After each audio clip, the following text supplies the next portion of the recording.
Ngake nganixoxela yini ukuthi at some point I had planned to date 20 married men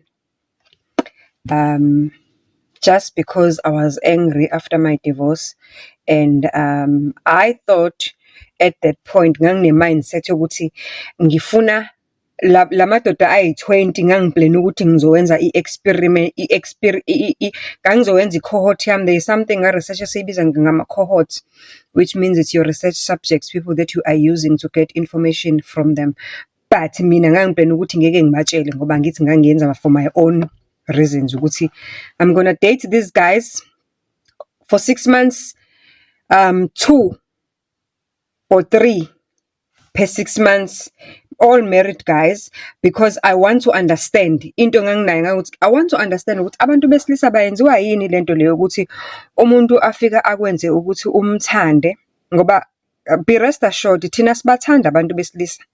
Ibona basenza basithande ngamazwi abafike bawakhulume kuthina aze angene akhele uthando enhliziyweni zethu nasemqondweni wethu. Sibelieve ekutheni ukuthi uzibani uyangithanda, up to a point whereby umuntu aze afuna ukukuthatha akwenze ingxenye yempilo yakhe osukucabanga ukuthi ngaleso sikhathi ibalekile akushada kwenza umfazi, akunika igama elisha, akushintshe isibongo ube uMrs bani, only to find ukuthi the very same person uzokushiya endlini ahamba gijimisa abanye, akushiya endlini akuhlukumeza akuphathe kabi, enze zonke izinto ezokwenza ukuthi ugcine umbalekile. Okay, fine, I am still on this quest because ngilapha kaThinda ngazi kahle ingqondo yami iclear.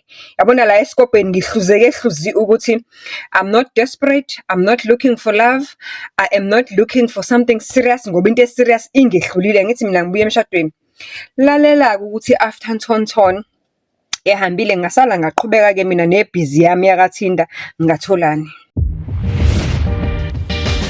Hello, sanibonani, Dumelang, igama uZandi, isibongo umfeka umalwandle lo lwandle kalola lwezibhekane zona esihambela lekude phezulu.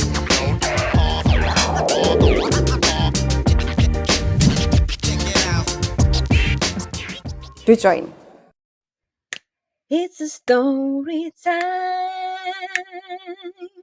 It's a story time. It's a story time. It's a story time. Yeah.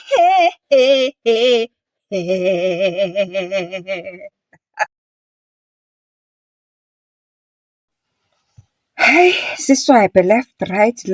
Lalela mawukuthi umusha. Ngalenza iphutha. Ngicela ukuthi usubscribe, turn on that notification bell wenzela ukuthi whenever sifaka izitori ezintsha or sifaka i-content entsha ubese ke wena wenze njani uyashesha ukuyithola notification gang. Ngicela futhi ungakhohlwa ukuthi asikakoqedi sisavota ku-Instagram, sivotelani na Purposeful Influencer Awards. All you have to do, you have to find a page lama Purposeful Influencer Awards. Once you find it, you go to a post that is saying Best Podcast 2025. Under that post, go and comment Zandi Mfeka. Ungakhohlwa futhi ukuthi ke food content is coming up on What's Cooking with Zandi. It's a foodgasm channel. Yey lalelani kusazoba mnandi kule channel, and today khona manje njengoba ningibona nje ngimhle ngicobezela nginje ngiyangena ngibuya kwi content kade ngino Improved leya sanibonani. You know that content creator ethi ya sanibonani njengoba ningibona ke nje ke guys ngimamfuza lo ke athi bese sifaka umgulu ukuthi we insurance bese sithi shri sifaka upetrol. Athi meka qeda lapho athi hayi ke niyakubona ukudla ukuthi mase kulilizela. Yes, that content creator. I was with that content creator today. Lalela ngicela uphuthuma uhambe uyosubscribe kwi Cooking with Z because zisazokhipha. Ngiyasaba into ezayo ye content yokudla lapha ya. Ngiyasaba we baba ngiyasaba yo.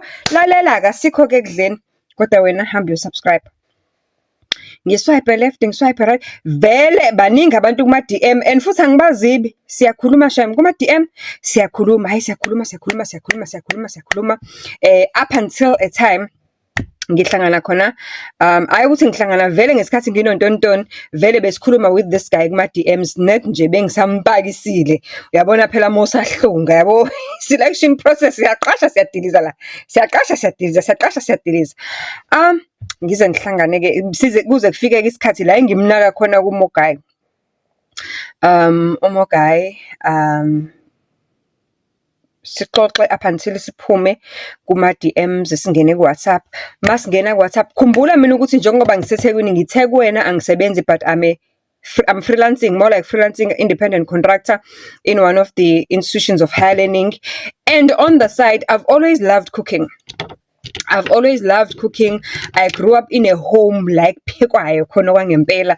My mom was a great cook, and my mom, everybody knew, even ngisho ekhosontweni umama la bekakhonza khona bekwazi ukuthi mangabe kuthiwa inkonzo yangoLesine isiwa kaMangcobo noma kuyiswa umkhuleko kaMangcobo uzobashanga izimamfu izinto ezibhakiwe ezimnandi neti akwekho wayesala ngoba besuke beyela ukuyodla most of the time.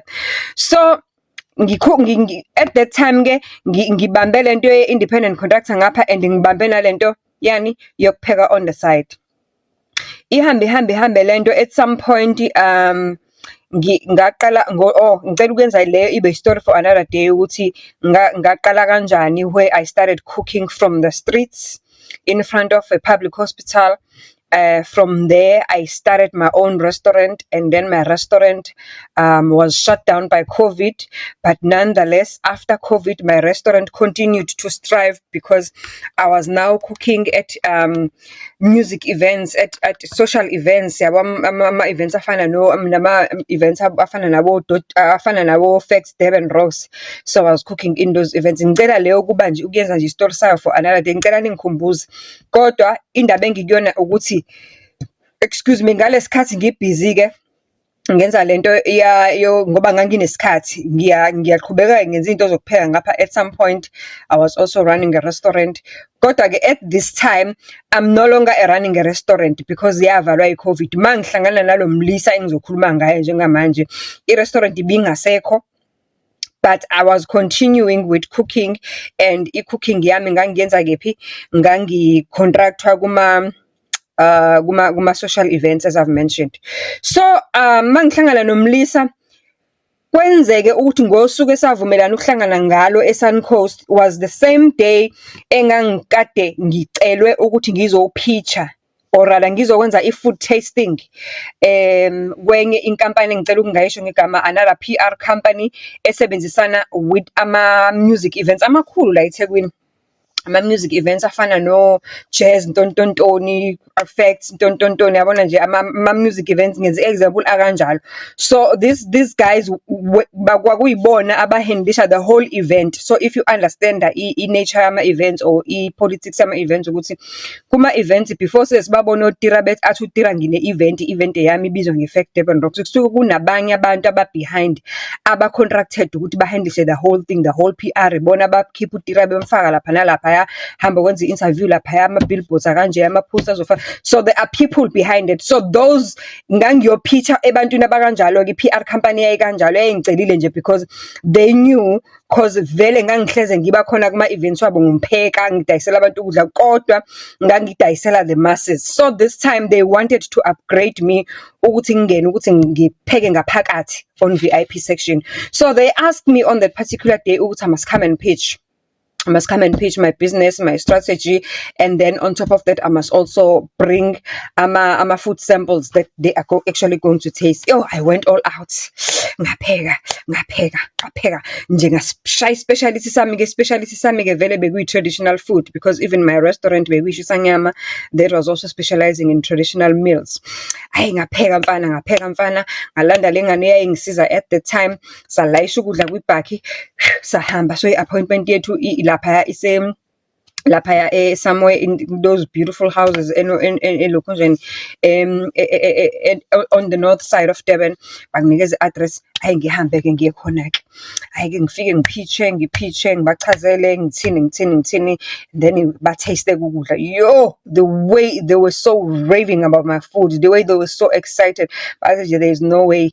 There and there I got the contract on the spot. Can you imagine? I got the contract on the spot.